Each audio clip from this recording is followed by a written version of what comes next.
ജമ്മുകശ്മീരിൽ ടൂറിസം പുനരുജ്ജീവിപ്പിക്കാനൊരുങ്ങി കേന്ദ്ര സർക്കാർ. ഇതിനായി ഉന്നതതല യോഗം പെഹൽഗാമിൽ ചേരും. എല്ലാ സംസ്ഥാനങ്ങളിലെയും ടൂറിസം സെക്രട്ടറിമാരും യോഗത്തിലുണ്ടാകും. അച്യുതൻ ചേരുന്നുണ്ട് ഡൽഹിയിൽ നിന്ന് വിവരങ്ങളുമായി.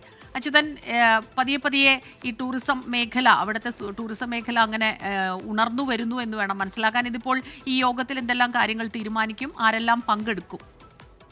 സ്മിത, ഈ പെഹൽഗാം ഭീകരാക്രമണത്തിന് പിന്നാലെ ഈ ടൂറിസ്റ്റുകളുടെ ഒരു വരവ് അത് പൊതുവെ ജമ്മു കാശ്മീരിൽ കുറഞ്ഞിരുന്നു. എന്നാൽ ആ ഒരു ടൂറിസ്റ്റുകളുടെ വിശ്വാസം വീണ്ടെടുക്കുക, അവരുടെ ഇത്തരത്തിൽ ആശങ്കപ്പെടേണ്ട ഒരു സാഹചര്യം കശ്മീർ താഴ്വരകളിൽ ഇല്ല എന്നൊരു സന്ദേശം നൽകാൻ കൂടിയാണ് ഇപ്പോൾ കേന്ദ്ര സർക്കാർ ലക്ഷ്യമിടുന്നത്. ഇതിന്റെ ഭാഗമായാണ് ഈ ടൂറിസം പുനരുജ്ജീവിപ്പിക്കുന്നതുമായി ബന്ധപ്പെട്ട ഒരു ഉന്നതതല യോഗം പെഹൽഗാമിൽ ചേരാനായി ഇപ്പോൾ തീരുമാനിച്ചിരിക്കുന്നത്. എല്ലാ സംസ്ഥാനങ്ങളിലെയും ടൂറിസം സെക്രട്ടറിമാർ ഈ യോഗത്തിൽ പങ്കെടുക്കും. കേന്ദ്ര സാംസ്കാരിക ടൂറിസം മന്ത്രാലയമാണ് ഈ യോഗം വിളിച്ചു ചേർക്കാനായി ഒരുങ്ങുന്നത്. തീയതി സംബന്ധിച്ച് ഉടൻ തന്നെ ഒരു പ്രഖ്യാപനം ഉണ്ടാകുമെന്നും അറിയിച്ചിട്ടുണ്ട്.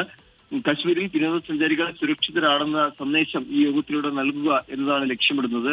ഇതിനു മുൻപ് ജമ്മു കാശ്മീർ മുഖ്യമന്ത്രി ഒമർ അബ്ദുള്ള ഒരു മന്ത്രിസഭാ യോഗം പെഹൽഗാമിൽ നടത്തിയിരുന്നു. എന്തായാലും അതിന് പിന്നാലെയാണ് ഇപ്പോൾ കേന്ദ്ര സർക്കാരും പെഹൽഗാം ഒരു ഉന്നതതല യോഗം നടത്താനായി ഇപ്പോൾ തീരുമാനിച്ചിരിക്കുന്നത്. യെസ്, അച്യുതനാണ് ഈ വാർത്തയുടെ വിശദാംശങ്ങളുമായി നമുക്കൊപ്പം ചേർന്നത്.